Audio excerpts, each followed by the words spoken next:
sei que o seu amor é para mim. Agora a próxima estrofe que é demais, tem tudo a ver com ele. Por que eu faço isso?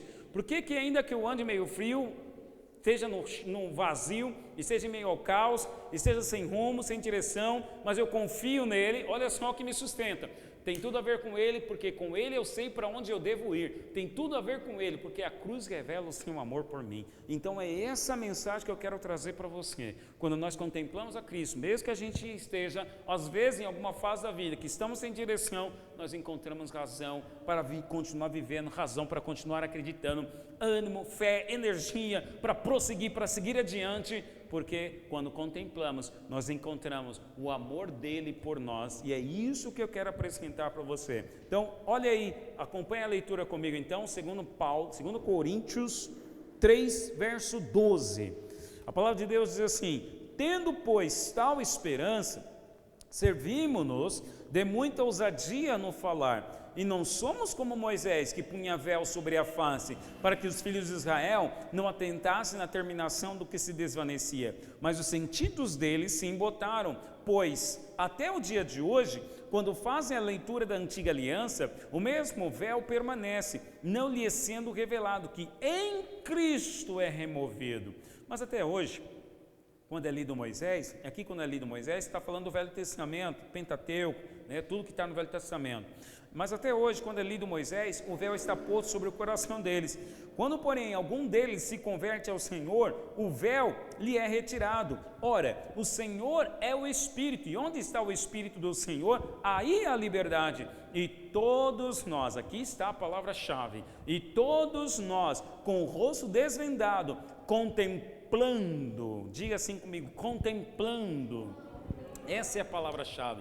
Contemplando como por espelho a glória do Senhor, somos transformados de glória em glória na sua própria imagem, como pelo Senhor o Espírito. Aqui está a promessa. À medida que eu contemplo, eu vou sendo transformado. A promessa está aqui, olha, a promessa qualquer é que nós seremos transformados. Amém? Glória a Deus, pode sentar. Amém? Aleluia, aleluia.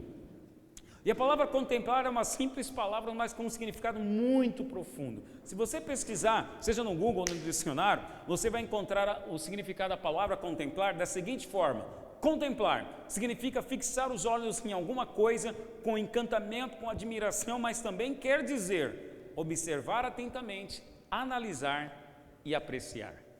Observar atentamente, analisar e apreciar. E nós contemplamos, às vezes você está passando por uma situação difícil e você está contemplando essa fase difícil que você está passando. Você está com uma dificuldade financeira e às vezes você está contemplando. Por quê? Você está observando atentamente como está a sua conta no vermelho. Às vezes você está passando por um problema emocional e você está no seu dia a dia, ou à noite, quando você vai dormir, ou mesmo agora nesse momento, você está contemplando os problemas que você está passando de conflito emocional, de conflito familiar, de conflito espiritual, de luta contra o pecado, não sei, mas isso também é contemplar. À medida que você contempla aquilo que não deu certo, você está contemplando, é um exemplo de contemplar, ou seja, a tua mente está ocupada com aquilo, com esse objetivo. Todos nós, então, em resumo, somos contempladores, todos nós somos contempladores. Olha exemplos comuns, Quem gosta de esporte, eu gosto de esporte. Eu gosto de futebol, torço para um time, mas eu gosto de admirar um bom jogo, um bom futebol, um jogo bem jogado. Então o que acontece? Por admirar o esporte, eu acabo observando, claro, primeiro, meu time favorito, que ontem ganhou, yes! Tinha que falar, o São Paulo ganhou do Palmeiras, então ontem celebrei, você não sabe, gente, como eu celebrei, fazia tanto tempo que o time, palmeirense ali aqui, não, corintiano, Então, tem alguém palmeirense aqui? Os palmeirenses não vieram hoje para eu zoar, olha só porque ganhou, fazia tanto tempo que não ganhava, mas, enfim, não é esse o ponto, mas vamos lá. Contemplo o meu time favorito quando ganha, fico alegre, contemplo um jogo bem jogado, sexta-feira a seleção jogou aqui no estádio aí do nosso bairro, eu ia falar do estádio do time, no estádio do nosso bairro aqui, Então, você acaba o quê? Admirando o campeonato, um jogo bem jogado, que nem eu gosto tanto de esporte, de futebol especificamente, né, que eu gosto, porque nem eu tenho um videogame com meu filho gosta lá de um joguinho, mas o meu jogo preferido é o jogo de futebol, é o FIFA, eu gosto, né? Então acaba que por contemplar você fica focado naquilo. Outro exemplo comum também, imagina quando você vai comprar um carro, você quer comprar um carro, você quer comprar um carro de uma marca específica. Quando você determina com você, eu estou querendo comprar, vamos colocar um exemplo aqui, a Helvia está pensando em trocar de carro e está pensando em pegar uma HB20, só cogitando no coração. Aí ela começa o quê? A pesquisar no Google sobre a HB20, um modelo, preço, como funciona. Daqui a pouco ela está andando na rua, parece que só tem HB20 na rua. Já aconteceu isso com você? Você começa a contemplar, a desejar algo e parece que os carros sempre estiveram na rua, sempre existiu o HB20, mas porque você está contemplando, você passa a ver agora somente, a enxergar, parece que salta, parece que tem uma luz, um holoforte sobre a HB20, porque você agora está contemplando, você está desejando aquela HB20. Assim também é para um celular que você quer comprar, um cargo, uma profissão, você está trabalhando e você quer uma profissão, um cargo que você está almejando. Poxa, eu quero alcançar essa promoção. Aí o que você começa a observar? Você começa a observar as pessoas que já estão naquela posição, o que elas fazem de certo, o que elas fazem de errado também. Ou seja, tudo isso é contemplar. Então, contemplar é uma atitude involuntária, mas com uma disposição interior, onde nós colocamos os nossos olhos no foco, nós colocamos foco, nos nossos olhos naquilo que nós desejamos, ou seja, para ter, para se aproximar ou para conhecer. E quando a Bíblia, aqui Paulo diz que, olha, contemplando a Cristo, então eu quero colocar os meus olhos, quero desejar ter, se aproximar e conhecer mais de Cristo. E quais são os benefícios disso? O que acontece com isso? Em João 17,3 diz assim: a vida eterna é esta, que te conheço a ti, o único Deus verdadeiro, e a Jesus Cristo, a quem enviaste. Ou seja, como nós cantamos, eu li aqui o verso, tem tudo a ver com Ele. Tem tudo a ver com Ele. E eu quero colocar aqui só 2 exemplos bíblicos e trazer uma aplicação. Não sei se você percebeu, mas as minhas mensagens estão sendo mais breves, mas quero ser muito mais objetivo com você. Então quero colocar aqui 2 exemplos. Paulo aqui, primeiro, ele coloca que aqueles que ainda estão lá lendo Moisés, o que é lendo Moisés? Paulo compara aquele que ainda está na lei, que ele ainda não contempla Cristo. O que ele contempla? Quando aqueles que ainda contemplam as suas atitudes, ou seja, o que ele faz e ele espera receber em troca. Então eu oro muito, ele valoriza isso, não que não deva se orar, entenda o que eu estou querendo dizer. A pessoa ora muito, jejuma muito, lê muito, se santifica, se separa, e ela então, ela espera receber algo de Deus pelo muito que ela faz. Não estou dizendo que não devemos fazer, mas é que a motivação da pessoa é como se fosse uma moeda de troca, um salário. Olha, eu trabalhei, estou pagando um preço, então estou recebendo agora, estou esperando receber agora o meu salário, que é a minha bênção. Tem pessoas que colocam como contemplação, como foco, a bênção, a vitória, a vida sentimental. E aí quando acontece qualquer coisa, nessas situações que ela colocou como foco, o que acontece com algumas pessoas? Elas ficam sem rumo, elas ficam na beira do caos. E aí que é o ponto, é aqui que Paulo fala, esse é o ponto de Paulo, que quando o centro, então, são as outras coisas, não está errado contemplar, mas quando colocamos isso como centro, porque tem pessoas que perdem o emprego, então ela não sabe mais o que fazer. Por quê? Porque o sentido de vida para ela é o trabalho, é ela estar no trabalho. Tem pessoas que perdem ou terminam relacionamentos e a vida para ela parece que se acaba. Por quê? O foco dela, a contemplação, a vida, só é vida em torno do quê? Da vida sentimental, em torno da vida profissional, em torno da vida financeira, ou seja, a contemplação dela está ali. E tudo gira, em torno desse foco que ela colocou como alvo e propósito de vida. Não está errado colocar como alvo, quero crescer, quero prosperar, quero avançar profissionalmente, quero casar, quero ter uma boa vida, sentimentalmente falando, mas o que eu quero trazer para você aqui, que todas essas coisas são periféricas, não são o centro. Porque a partir do momento que você começa a contemplar essas coisas, trazendo como centro, Aí é o que acontece. Quando o povo aqui, Paulo diz assim, olha, nós não somos como Moisés, que punha um véu sobre a face. O que acontecia? Moisés, ele subia ao Monte Sinai, vamos entender o que Paulo está trazendo aqui, o princípio da história. Moisés subia no Monte Sinai, a glória de Deus se manifestava, automaticamente o brilho da glória de Deus refletia no rosto de Moisés. E à medida que Moisés descia do monte para falar com o povo olhava o rosto de Moisés, né, brilhando, e assim o povo respeitava, assim o povo via que, olha, Moisés é abençoado. Só que o que acontecia? Essa glória que Moisés recebia, à medida que ele subia no monte, ela se desvanecia, ou seja, ela se apagava. Então Moisés, para demonstrar para o povo que ele ainda tinha a glória de Deus, que ele ainda era um homem cheio de Deus, o que ele punha? Ele punha um véu. Ninguém mais podia ver o rosto dele, mas então, através daquele véu, apenas imaginavam, com certeza, olha só, ele foi no monte, ele ainda está com a glória, então vamos respeitar porque ele é uma bênção, porque ele está cheio de Deus. Então, na época de Moisés, Moisés tinha que pôr o véu, por quê? Porque a glória se desvanecia, e Moisés tinha receio de o povo não mais olhar para ele como sendo alguém abençoado. Em outras palavras, o que Paulo está dizendo aqui, o que é o véu? Trazendo para nós hoje, seria você apoiar em algo religioso.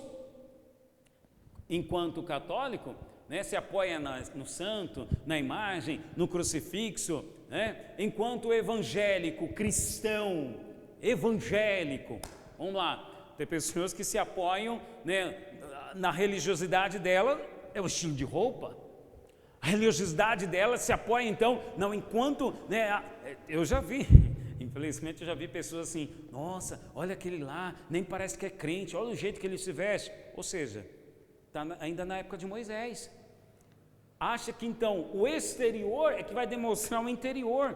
Tem gente que como cristão evangélico, ele se apoia o quê? Para demonstrar que é alguém abençoado, no jargão, no jeito de falar, né? O varão, ou varoa, né? E quando ele vai orar, ele faz toda aquela roupagem, né? O Deus de Abraão, de Isaac, até engrossa a voz, né? O Deus de Abraão, de Isaac e Jacó. E aí quem está ouvindo imagina e pensa assim, nossa, né? Esse homem ou essa mulher, olha como ele é ungido, olha como ele é abençoado, mas às vezes só está usando isso como um véu, para tentar apresentar a você que ele ainda é alguém abençoado, que ele ainda é alguém cheio da glória, o que pode ser também um véu para o crente cristão evangélico. A experiência que você teve lá no passado, você teve uma experiência com Deus lá em 2000 e lá vai cacetada. Não, mas aquela minha experiência, Deus, né, veio, eu estava lá naquela conferência, eu estava lá naquele culto, eu senti a presença de Deus, senti aquele fogo e veio sobre mim, e naquele dia eu comecei a orar em línguas e a minha vida mudou. Legal, mas aí depois daquele acontecimento, o que mais aconteceu com você? Mais nada. E aí você se apoia, a sua vida de buscar a Deus ainda está baseada nisto, naquela experiência que você teve lá atrás, ou seja, não tem novidade de vida. Então o que Paulo fala, que Moisés punha um véu, porque ele teve uma experiência lá no Monte Sinai, então ele precisa ainda apresentar para os outros que ele ainda é alguém ungido, que ele é alguém abençoado, que ele é ainda alguém que tem o favor de Deus. Mas o que Paulo fala, olha, quem se converte ao Senhor, o véu lhe foi retirado, ou seja, a religião foi retirada, e o que acontece com ele? Ele contempla, preste atenção, e Paulo coloca, contempla como por espelho. Você ao se levantar, antes de ir para o trabalho, o que você faz? Você se arruma, você se veste e você olha no espelho, para ver como está a sua aparência, se não tem remela nos olhos.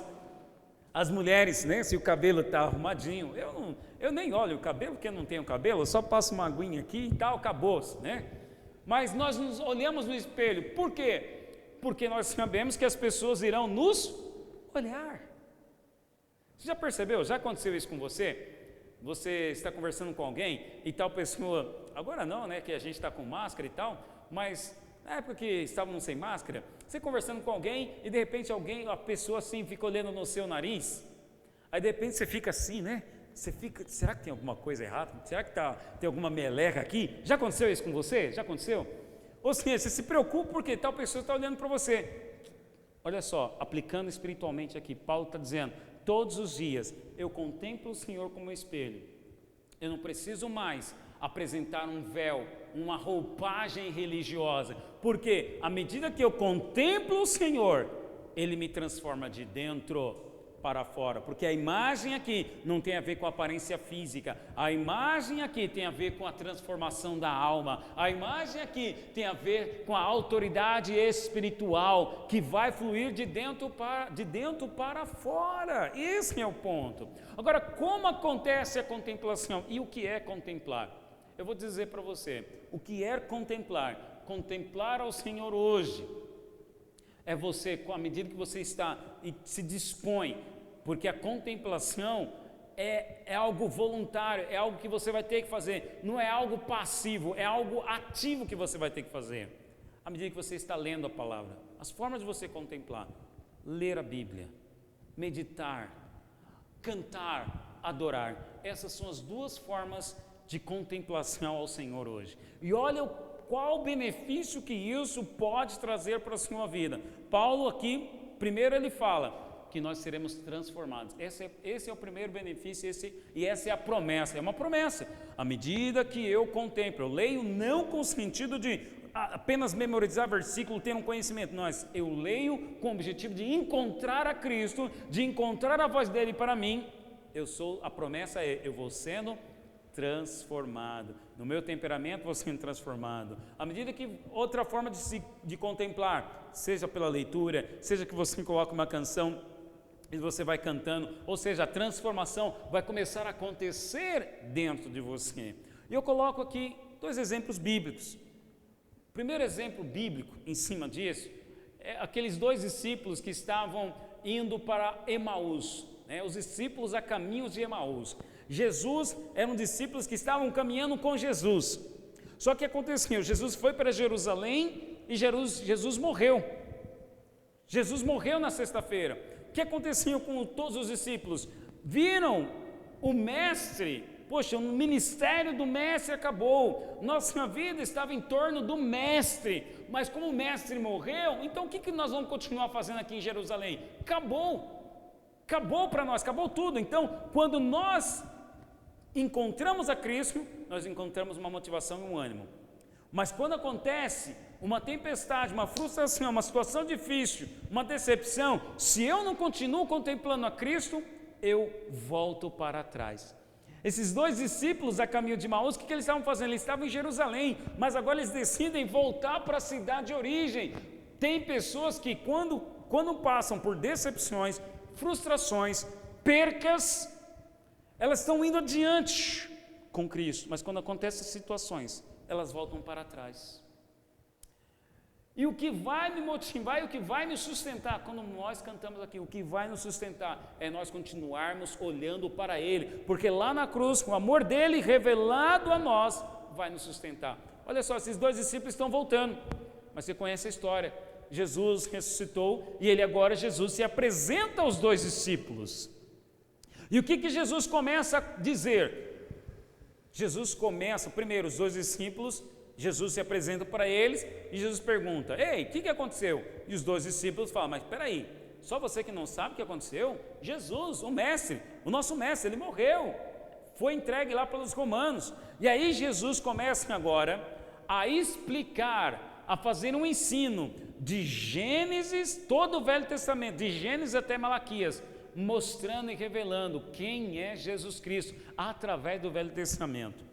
Jesus começa a ensinar os discípulos, esses que estavam voltando para trás. E aí, eis que chega um momento em que Jesus entra ali na casa e ele vai partir o pão, vai fazer a ceia. E à medida que ele parte o pão, os olhos dos discípulos se abriram.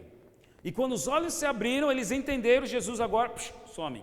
E aí um discípulo conversa com o outro: poxa, olha só, era por essa razão que o nosso coração queimava enquanto ele nos ensinava as Escrituras. Uau! O que é contemplar? À medida que eu leio estuda a palavra, vai acontecer que o seu coração vai queimar, vai arder, vai ter um versículo. Pastor, eu não estou entendendo nada, as palavras são difíceis, mas calma, vai ter um versículo, vai ter uma palavra, vai ter alguma coisa, alguma frase, algum princípio que vai queimar em seu coração. É esse o foco. Quando você vai ler, não leia com o objetivo de entender a história, mas leia com o foco de tentar encontrar Jesus.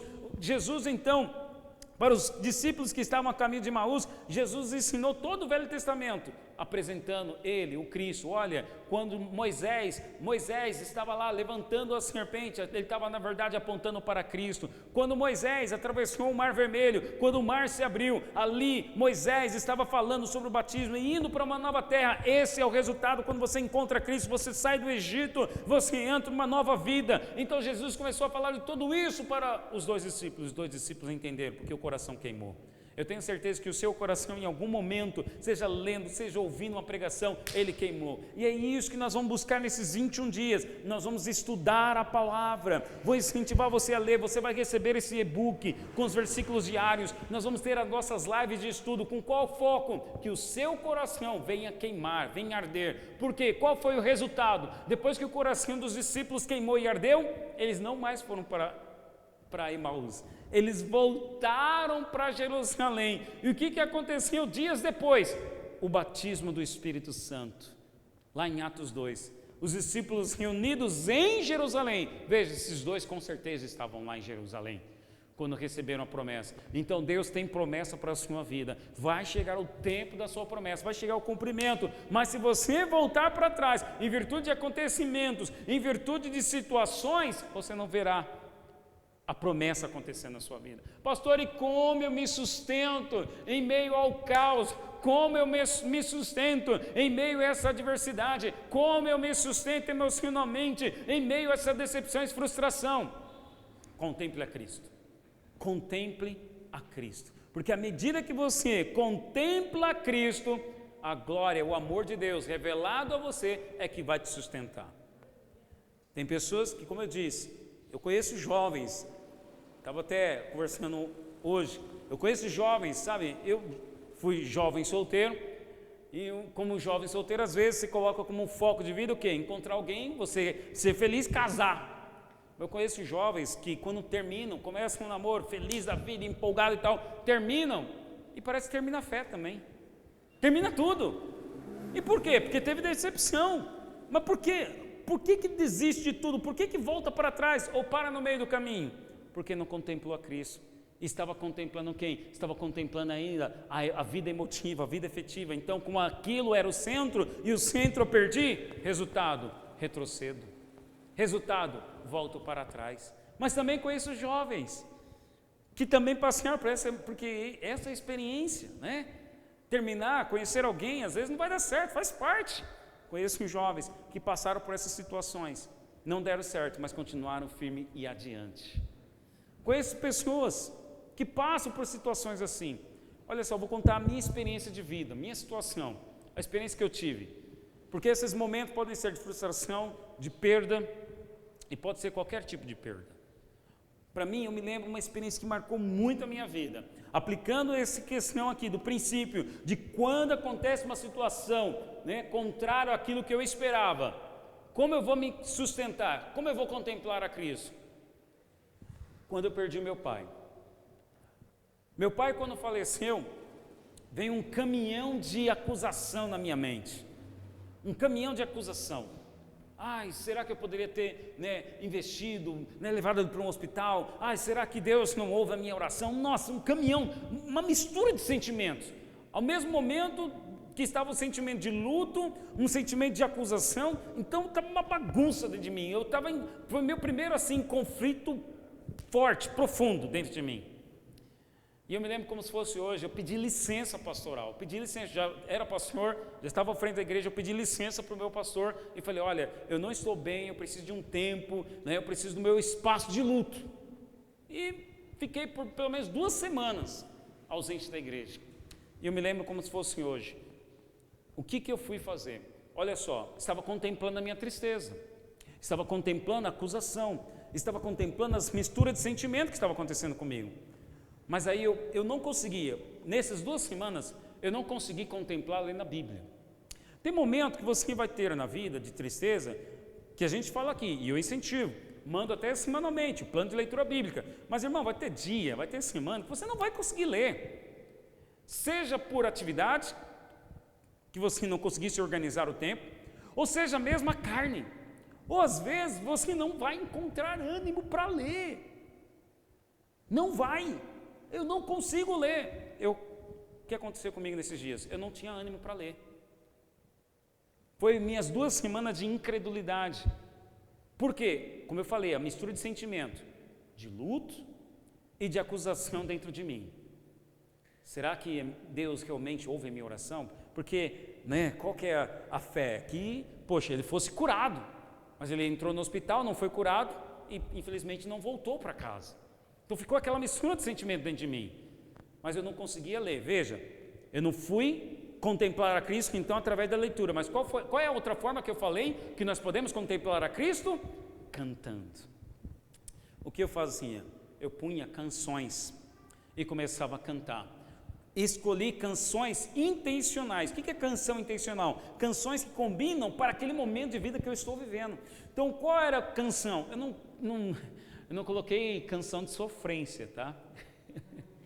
Eram canções, eu coloquei dentro de mim, eu preciso cantar a fidelidade de Deus, eu preciso cantar que Deus é fiel.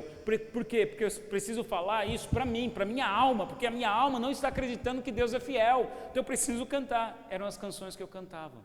À medida, veja, olha só, foram 2 semanas que eu não li, foram 2 semanas, gente, que eu não orei muito não, eu só punha a canção e chorava, cantava e chorava, cantava e chorava, cantava e chorava. Foi meu período de luto. Cantava e chorava. Aí Deus revelou-se no meu coração. E como nós sabemos, há uma outra promessa: todas as coisas cooperam para o bem daqueles que amam a Deus. Cantando, Deus revelou e falou comigo. Porque o tempo do meu pai chegou. E foi uma bênção. Espera aí, bênção ele ter morrido? Não. A bênção foi o seguinte, presta atenção no que eu vou falar agora. A bênção foi que eu velei o meu pai, e não foi o contrário, o meu pai velou a mim. Ah, você quer dizer o quê? Quero dizer que a bênção está, que os filhos é que irão velar os pais. Quando um pai vela o filho, isso não é bênção, isso é maldição. Entende o que eu estou dizendo? Por quê? Não cumpriu-se um processo.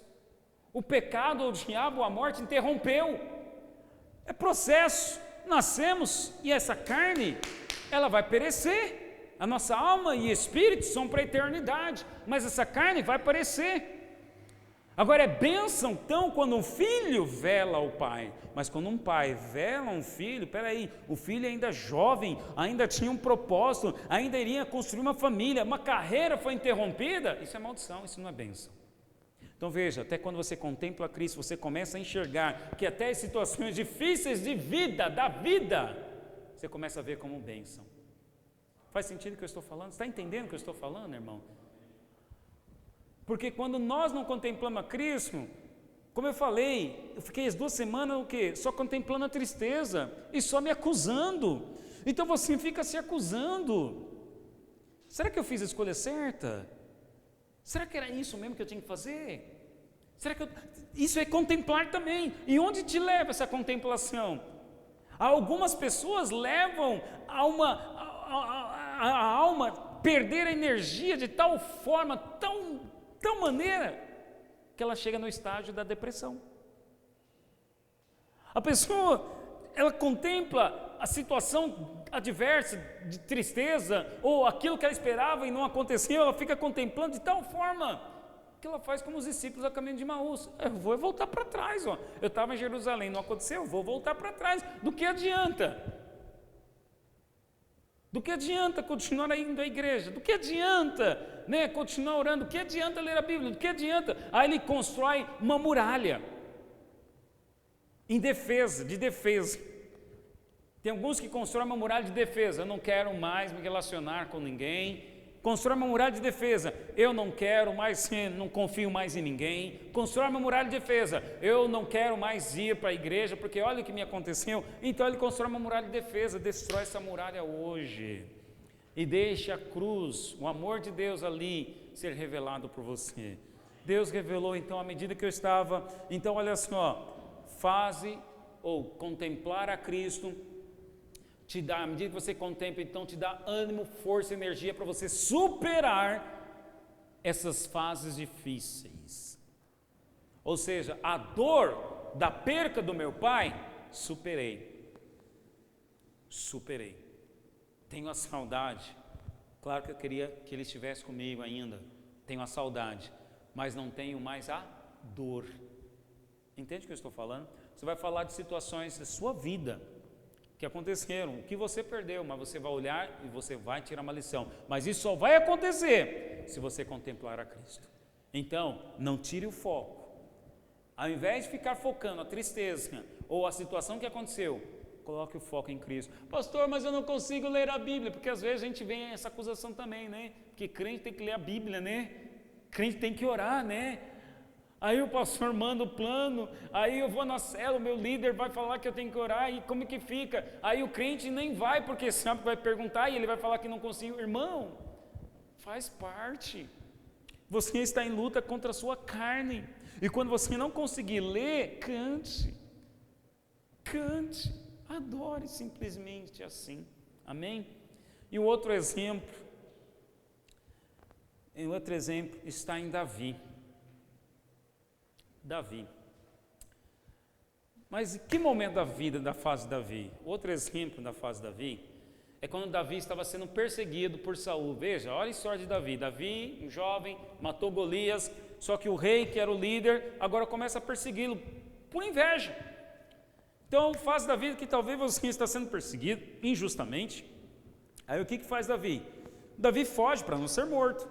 E aí ele se esconde dentro de uma caverna. Isso está lá em 1 Samuel, capítulo 22, verso 2. Por favor, Davi, projeta para mim, 1 Samuel 22, verso 2.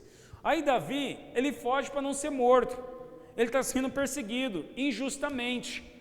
E aí Davi, então, chega aqui, fugindo pelo deserto, ele encontra uma caverna, e nessa caverna, ele vai ali para se esconder, e se ajunta a ele um grupo de pessoas.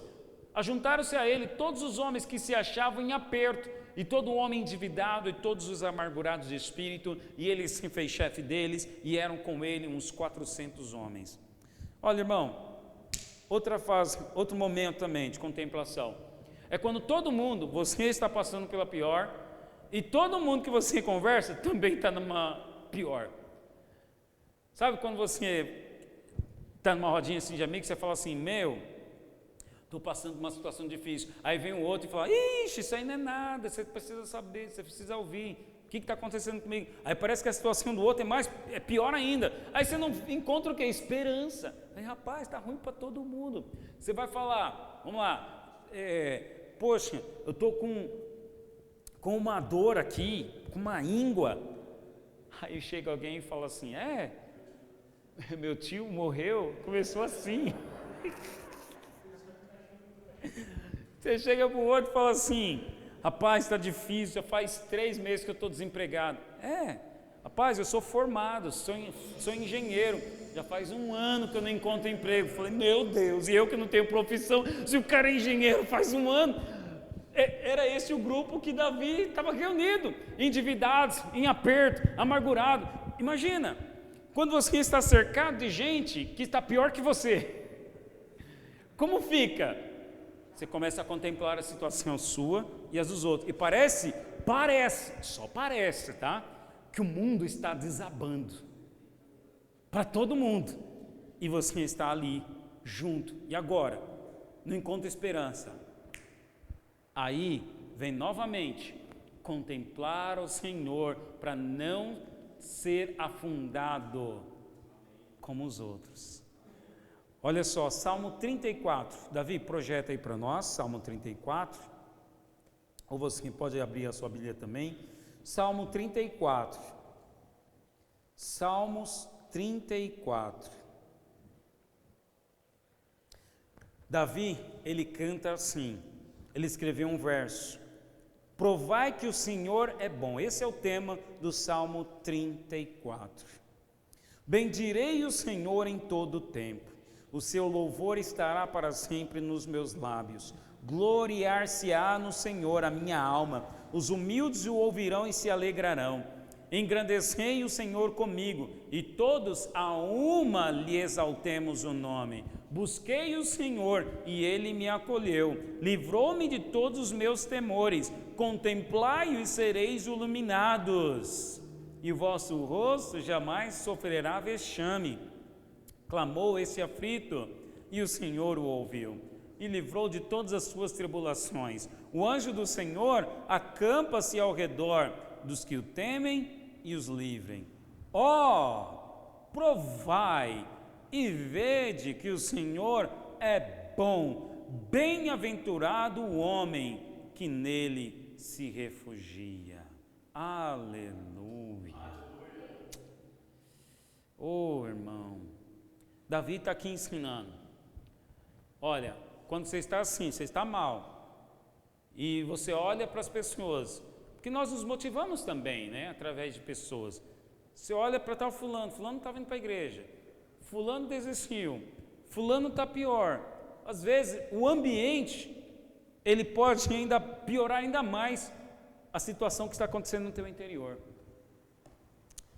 Temos que contemplar a Cristo. Davi, cercado por um monte de gente, um grupo de pessoas pior que ele, o que Davi fez? Davi não se deixou levar pelo ambiente, mas o que ele fez? Olha aqui, mais um momento em que Davi, mais uma fase da vida, olha só, Davi contempla o Senhor. Como? Estudando. Veja, os discípulos a caminho de Emaús contemplaram, tiveram os olhos abertos à medida que estavam ouvindo a mensagem. Agora Davi está contemplando o Senhor à medida que ele está cantando, falando. E é interessante o desafio que eles fazem.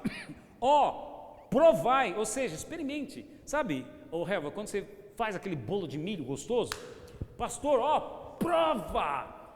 A Helva fala assim com aquele brilho. Sabe, Ivone, quando você faz aquele doce lá de banana, como é que é o nome lá? O banoffee, né?